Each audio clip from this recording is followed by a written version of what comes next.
औज़ु बिल्लाहि मिनश शैतानिर्रजीम बिस्मिल्लाहिर्रहमानिर्रहीम। शुरू अल्लाह के नाम से जो निहायत मेहरबान करीम और रहीम है मेरा रब। सभी सुनने वालों की खिदमत में मेरा सलाम कबूल हो। अस्सलाम वालेकुम वरहमतुल्लाहि वबरकातुहू। मैं जाकिर निज़ामी चिश्ती फिर हाजिर हूँ मेरे अजीज़ों, मोहब्बत के पैगाम के साथ। सबसे मोहब्बत करते रहें, मोहब्बत का अमल सबको सिखाते रहें। आज मैं फिर बात करूँगा अपने उलमाए दीन के ऊपर। हमारे जो उलमाए दीन हैं, बड़े बड़े काबिल हमारे बुजुर्गों में माशाल्लाह गुजरे भी हैं और मौजूद भी हैं, और नए आलिमों में भी बहुत अच्छी मेहनत कर रहे हैं कुरान और हदीस के ऊपर, और वो उम्मत मोहम्मदी के लिए रहबर हैं। लेकिन कुछ उलमाए दीन, उनमें से मैं छोटे या बड़ों का तो नाम नहीं ले रहा, लेकिन वो दुनिया वाले सब समझ जाएंगे कि मैं किन्हें कह रहा हूं। उन्होंने कुछ पेशा बना लिया कि हद से गुजर जाने का। कुछ तो कमियां रात दिन ढूंढते हैं, कुरान की वो आयतें ढूंढ के और पेश करना चाहते हैं जहां सरकार दो आलम सल्लल्लाहु अलैहि वसल्लम की अजमत जो उनके दीवाने बढ़ाते हैं कि उसे कैसे घटाएं। कुछ मौला अली शेर खुदा अलैहिस्सलाम को मुश्किल कुशा कहना गवारा नहीं करते, और औलिया किराम से तो बिल्कुल खार खा के बात करते हैं। भाई मैं एक वली का पोता और वली का बेटा हूं, मेरा आगाज है, मेरे हक में तो सब दुआ करें, मेरे ऊपर सभी का एहतराम फर्ज है, सिवाय उनके जो मुनाफिक हैं। मुनाफिकों से कोई मेरी यारी या रिश्तेदारी या अदब की बात हो ही नहीं सकती। जो सरकार दो जहां सल्लल्लाहु अलैहि वसल्लम और अहले बैत का अदब ना करे तो उसका अदब करने का तो मामला ही नहीं बनता किसी भी मुसलमान के लिए, या किसी भी मोमिन मुसलमान के लिए तो बात ही नहीं बनती।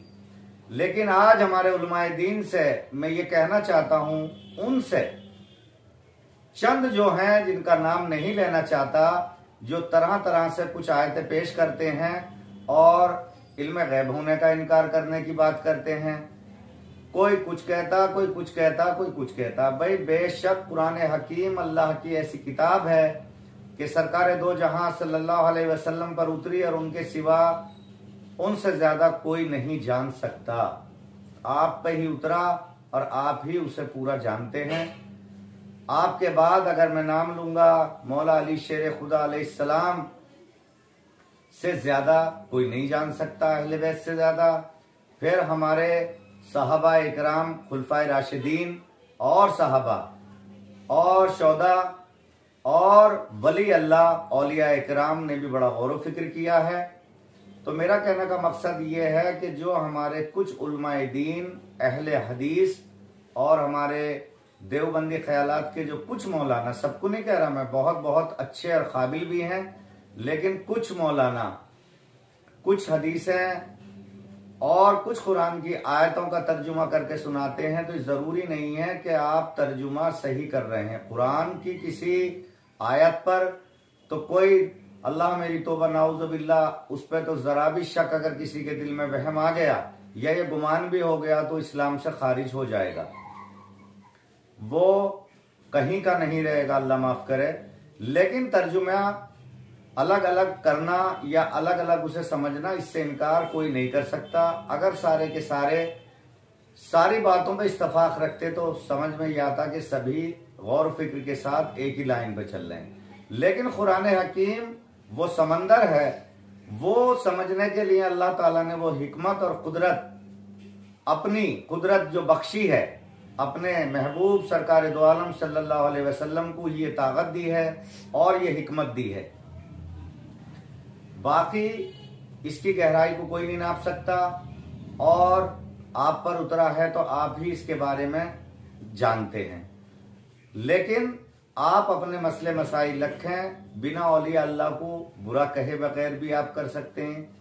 भाई आप मोहब्बत का पैगाम दें, आप उम्मत मोहम्मदी को एक जगह करें, आप इनमें ना इस्तफाकी ना फैलाएं, और ये पहले याद रखें कि सरकार दो जहां सल्लल्लाहु अलैहि वसल्लम के सब उम्मती हैं।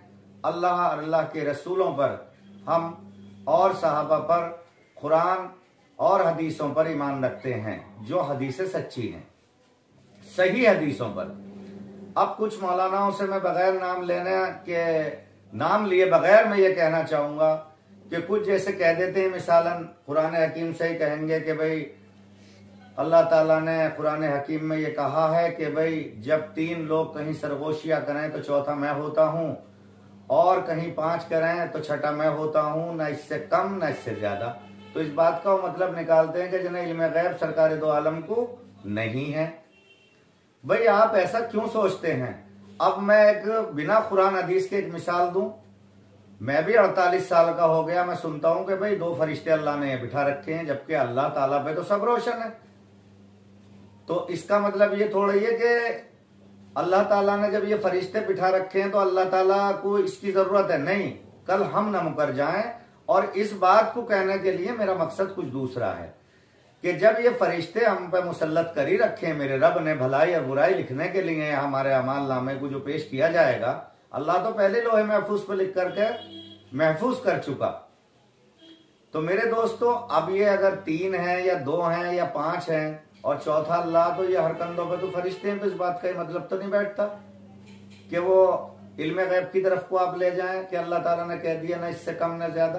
भाई अल्लाह ताला तो हर जगह मौजूद है, पूरी कायनात को भी वो देख रहा है। जहां एक शख्स हो वहां भी अल्लाह की कुदरत मौजूद है, और जहां इंसान भी ना हो वहां भी उसकी कुदरत मौजूद है। अल्लाह ही अल्लाह है, अल्लाह के सिवा था क्या और अल्लाह के सिवा रहेगा क्या? जब कुछ ना था उस जात बारी कि वही जात थी मेरे पाक परवरदिगार की, अल्लाह की जात थी और अल्लाह की जात बाकी रहेगी।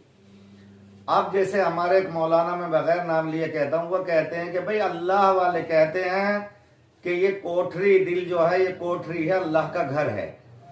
तो आप कहते हैं, वो मौलाना बड़े मशहूर मारूफ मौलाना है, मैंने एक क्लिप में पीछे उन्हीं के नाम से वो क्लिप डाली थी और क्लिप में नाम भी लिया था बड़े अदब के साथ।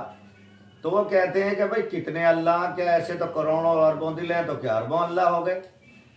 भाई आप एक आलिम होकर ऐसी छोटी बात कैसे कर सकते हैं? ऐसे उसी कुदरत को घटाने की बात आप कैसे कर सकते हैं? भाई मैं पूछता हूं, अल्लाह ताला ने बड़े बड़े 4 फरिश्तों का नाम लेता हूं मैं, जिब्राइल अलैहिस्सलाम, मैकाइल अलैहिस्सलाम, इसराफील अलैहिस्सलाम, इजराइल अलैहिस्सलाम। भाई अल्लाह ने किसी को रोजी बांटने का काम दे दिया तो किसी को रूह निकालने का दे दिया, रूह कब्ज करने का। तो मैं पूछता हूं, एक लम्हे के अंदर, एक वक्त के अंदर लाखों लोग एक लम्हे में, एक सेकंड में मरते हैं।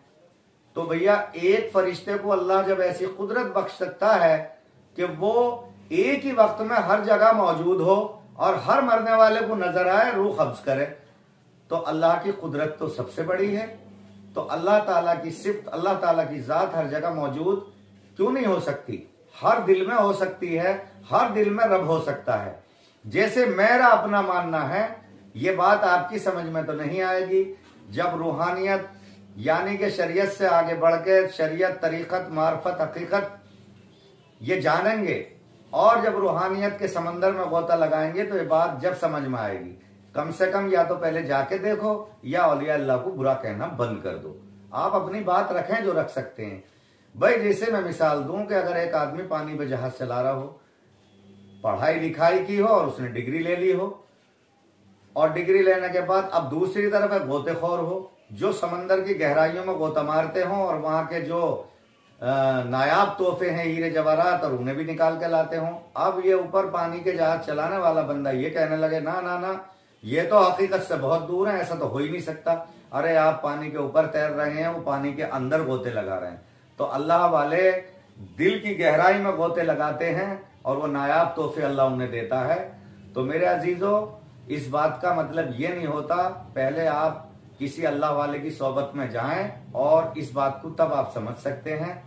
खैर, जो मुझ खाकसार से राब्ता करना चाहे तो मेरा फोन नंबर है 9871979621, यानी कि 9871979621।